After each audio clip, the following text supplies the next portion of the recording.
Summer season வந்துடுச்சுங்க. கண்டிப்பாக அதை try பண்ணி பாருங்கள். அடிக்கடி நீங்கள் வீட்டில் ட்ரை பண்ணி பார்த்துக்கிட்டே இருப்பீங்க. இளநீ ஒன்று இருந்தால் போதுங்க. இதுக்கு நான் கடையில் உரிச்சே வாங்கிட்டு வந்துட்டேங்க. இது இளநீ தாங்க.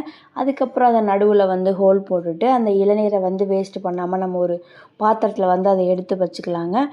அதுக்கப்புறம் அந்த தேங்காயை உடைச்சிட்டு, இதை எங்கள் ஊரில் வழுக்கை, தேங்காய் வழுக்கை அப்படின்னு சொல்லுவாங்க. அந்த தேங்காய் வழுக்கையை நம்ம நல்லா எடுத்து வச்சுக்கலாங்க.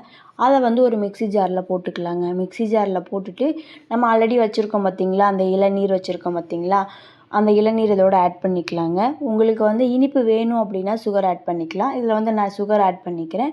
கொஞ்சமாக ஃபஸ்ட்டு அந்த இளநீரை ஊற்றி நல்லா அரைச்சிக்கோங்க.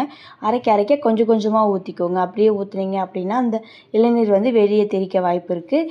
ஊற்றி அரைச்சி இப்படி எடுத்து வச்சுக்கோங்க. அவ்வளோதாங்க, சிம்பிளான ஒரு விஷயங்க. இதை நீங்கள் கண்டிப்பாக ட்ரை பண்ணுங்கள்.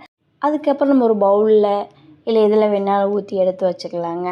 ஊற்றிக்கிட்டு இந்த சம்மர் சீசன் ஆரம்பிச்சிருச்சு பார்த்தீங்களா, அதனால் நீங்கள் கூலிங்காக குடிப்பீங்க அப்படின்னா வீட்டில் ஐஸ் க்யூப் இருந்தது அப்படின்னா ஐஸ் க்யூப் போடுங்க. நான் ஐஸ் க்யூப் போட்டுக்கிறேன்.